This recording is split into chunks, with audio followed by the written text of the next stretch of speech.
achifamba neIsraeri akabva ambovaudza zvikanzi mhuka dzakati hadzidyiwe, dzakati dzinodyiwa, dzakati hadzidyiwe, dzakati dzinodyiwa, achifamba nevaJudha. New Testament ndobva atanga kufamba nemunhu wese, museyamwa, gurundoro, sinyoro. Ngandichiverengai futi mavhesi iwaya. Saka secret ndei. Physical food yakarehwa muNew Testament, I understand it. But the New Testament ndibaba nevana vavo. Uye Mwari akufamba nemunhu wese. Arisurudziro kwaIsraeri. Tava vaIsraeri nekutenda. Saka akadescribe type yemhuka akati dzine mahwanda akaparadzana. Uye dzinoti kana dzadya dzinozeya. Idya idzodzo.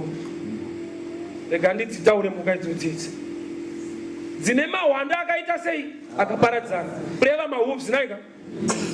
Mahooves anomirira movement kufamba. Shoko ratiri kufamba naro rakaparadzana. Old Testament nechi? Mhuka inodyiwa.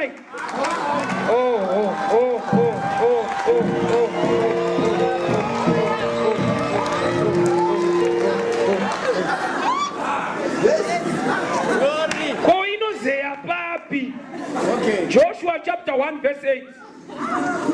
Meditate upon this word and you make your way prosperous. As nakunzi read, don't meditate. What is meditation? After reading, otanga kuita sei? Do buku kando mukai kana watka ozeya, you can make your way. Oh yeah. That's it. Nokuti mumwe akazondoona ndiri palunch biscuit zvati pastor ndakubatai munoparidza mimi idzi dzakarambidzwa. Oh nai bozi madhimoni akaenda munguruve, achibva munguruve akabva muna region akaenda munguruve. Ndikati saka region anga right zvikanzi nokuti pakaitika transfer. Ndikati problem yako wakagumira pazvakaenda munguruve.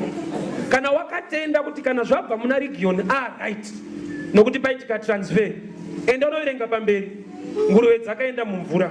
Saka iwewe mvura unonwa here?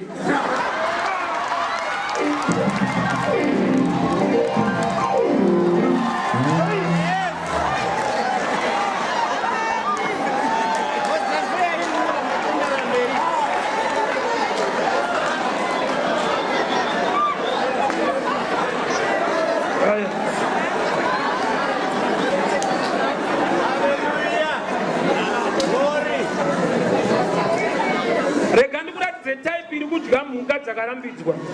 Type inoverenga bhuku yoshaya Revelation. Raunenge wakufamba naro iroro ndo mhuka yakarambidzwa. Unenge wadya, but tinokupuruvira kuti mhuka yawadya haisiriyo. Unenge washaya chi? Revelation, which is meditation. Ukangoverenga scripture chete usina revelation, usina meditation. Nokuti meditation zvanzi ndo inopa success. Kune mamwe madhongi asina kusungwa, enda asina kusungwa aitoshainira rakasungwa. Ngwarira kushainirwa nevasiri pabasa naJesu. Kune vakasununguka kuti vashaiwe Jesu wacho. Okay. Kune madhongi ari kutoshandiswa ari kuenda kudyayo, aitogona kuya pane riri pamuti. Ototi uri kuona ndo unonzi upfunda pakuchigayo izvezvo.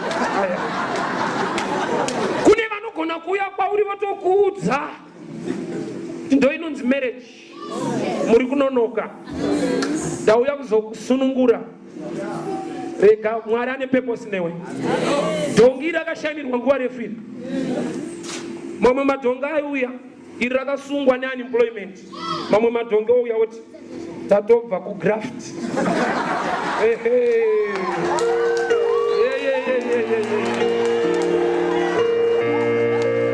Muchashanda rini nekunamata kwenyu?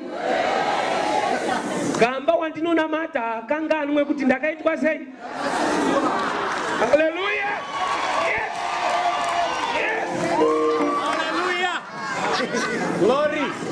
Iwewe ndo uri kuona sekunge ndakasungwa. Ndakamirira. Andina ngosungwa. Ndakatomirira purpose inokosha. Imimi madhongi makasununguka muri kushandiswa nevanhu. Inini wacho akasungwa ndichashanda neakasika vanhu.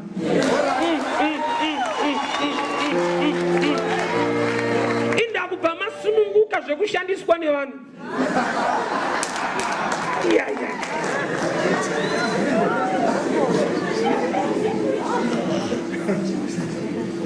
Unari muna Mwari asi pataiti. Asi pataiti. Maonero evanhu. Mwari ane chinangwa neupenyu hwako.